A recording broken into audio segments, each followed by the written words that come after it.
Okay, hi guys, welcome back to Audio Levels channel and welcome back to another video, and today we're taking a look at this, the Moondrop Alice True Wireless Earphones.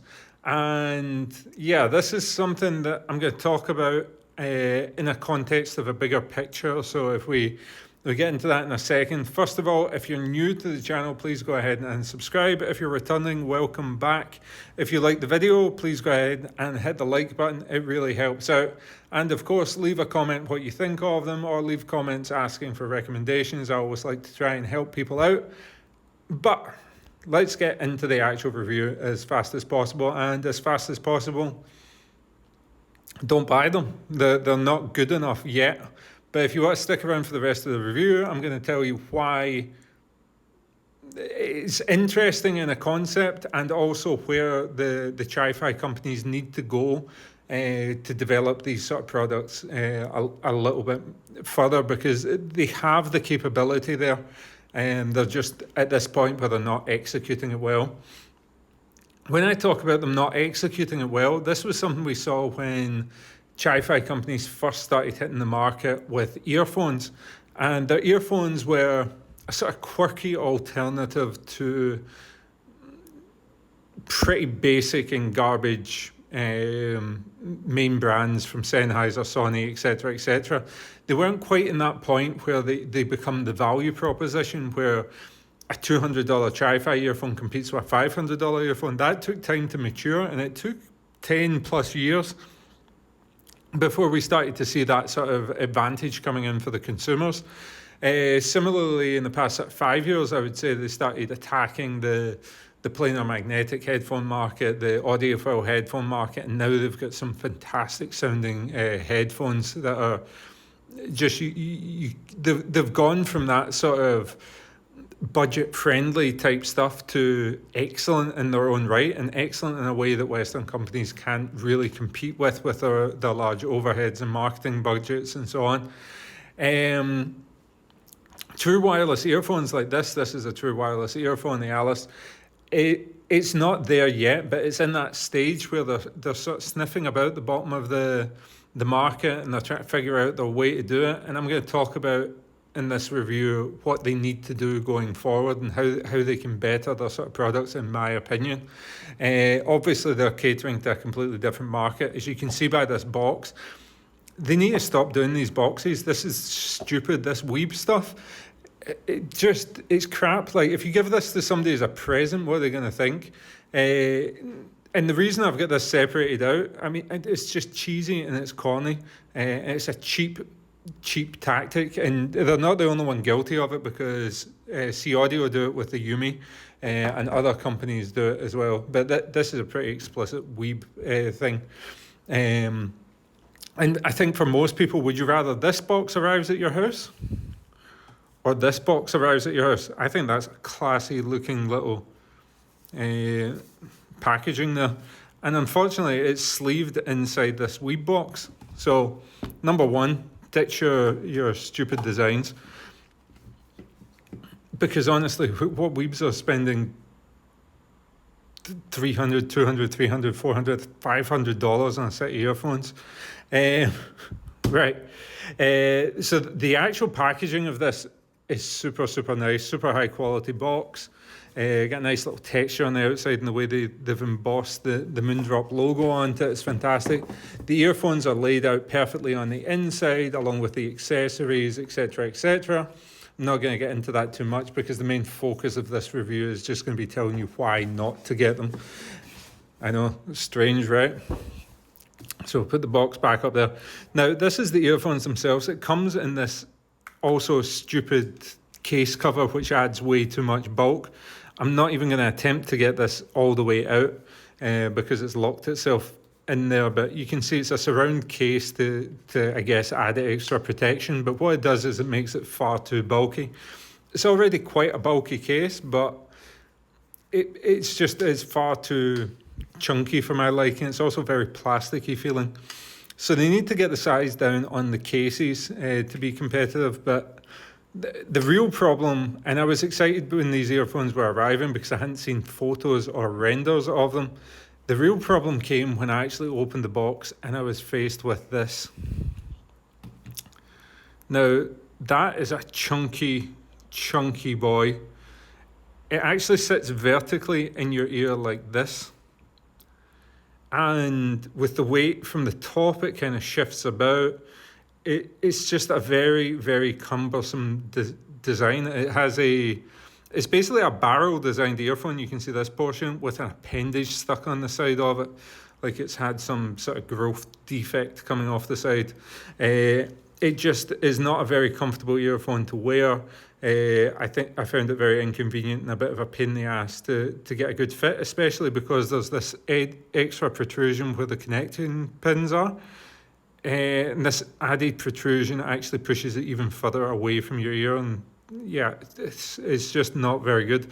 The included ear tips are fantastic, really good, and I would like to see Moondrop start selling them separately, because I think they would offer a nice alternative to something like the Asla Zen Fits. They're really nice. Battery life, I think they were claiming 8 hours. I was getting 6 hours. Bluetooth, it has Bluetooth 5.3. The range was really good. Like, I could go a fair distance away. Like, I had 2 walls between me and I was outside at the gym, and that was fine. Do not use these at the gym, because if you're going to run, do any sort of movement, they do move about far too much. Basically, the connection is not stable from what I was finding. There is an included app that you can download and you can connect it up, but it's not like on a level of like a Sony headphone app, which is a very seamless app and adds a lot of functionality to your earphones. This app was very hard to get it to connect, problems with stability. And that was the other thing with the earphones. I experienced, over the course of 3 days, I experienced 3 dropouts. And it was dropouts to the point that I had to go back through the process to repair. So that was a pain in the ass. I couldn't get it to connect properly when switching between my phone and my laptop, and then going back again was a bit of a pain in the ass. And just all around, it's a little bit of it's a very unpolished experience. I think anybody who let this get out the door, it mystifies me that this gets released in this sort of state. It will sell probably in Asia just because of the sort of styling, and it's something different. And I do like these sort of flashing lights. I think it's kind of cool. I just think when you've got something like the Sony Linkbuds S, and let me see if I have them lying about.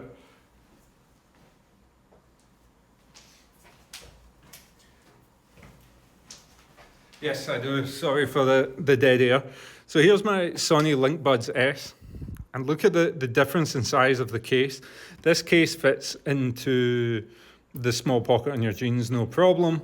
The earbuds, of course, are not on the inside.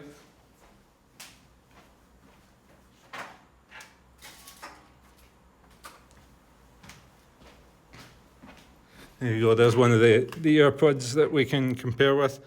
You can see a big difference in size. They're far smaller than the Sonys. And the ergonomics of the Sonys are fantastic. This little round bulge actually sits further into your ear than you would expect, and then this sits up at the upper side of your ear.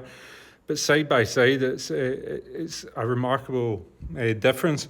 Sound quality, I think, is better on the Sonys. Connectivity is way better on the Sonys. I've never had a dropout on these. And the included app's fantastic. The size is fantastic. The only thing this is missing is wireless charging. But at the same time, this doesn't have wireless charging either. It's bigger, it's bulkier, it doesn't sound as good. And it doesn't have noise cancellation. The noise cancellation on this, the Sony Linkbuds S, is one of the best on the market. And for me, the best, which is why I bought them. Yeah, so going forward, where does Chifi go with this? I think you're really at the point where Sony are starting to really define. I mean, Sony and Apple have fantastic sounding true wireless earbuds, and so do Samsung with the Galaxy Buds 2 Pro. Those 3 earphones sound fantastic. You're competing with that, so they already sound good. you can't be having something that's bulkier. You can't be having something that's missing noise cancellation. Noise cancellation is something that these companies are missing, and that they don't even seem to be trying to implement properly.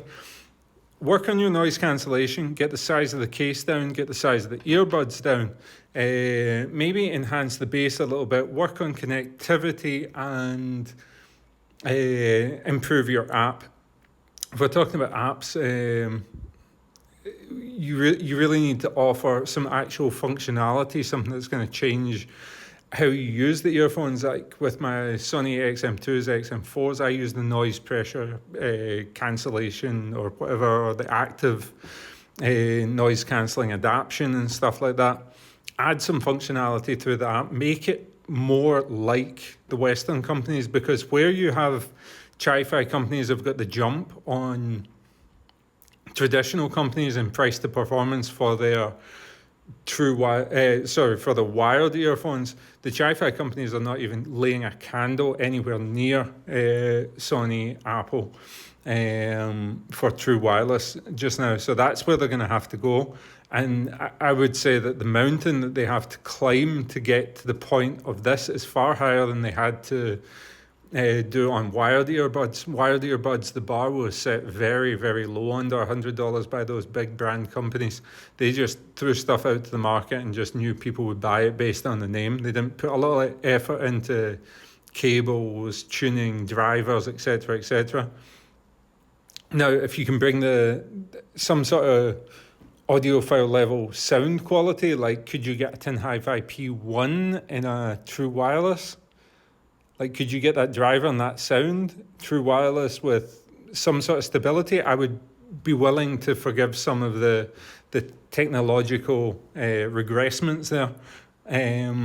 But the fact of the matter is that while this sounds good, the Alice sounds good, it doesn't sound good enough to justify overtaking the Sonys, which sound actually better to my ears. I know it's a little bit more of a consumerist sound, but I find it very, very clear and very, very pleasant to listen to, especially over long periods of time.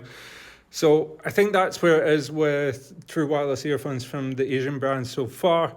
Some of them are okay, like the Sabats and stuff, if you like bass. But as for these, the Moondrop Alice, I think they need to go back to the drawing board. And this one is a no-rick for me, unfortunately. So thank you very much for watching. Leave your comments down below. I'd be interested in hearing what you think is important in a true wireless earbud.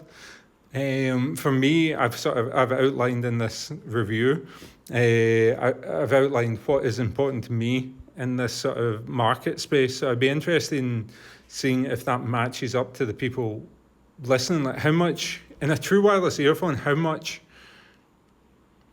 does sound quality take precedence? Are you really looking for an audiophile earbud in a true wireless, or are you looking for the features and the functionality that brands like Sony and Apple and Bose are offering? Like, is ANC important to you, etc., etc.?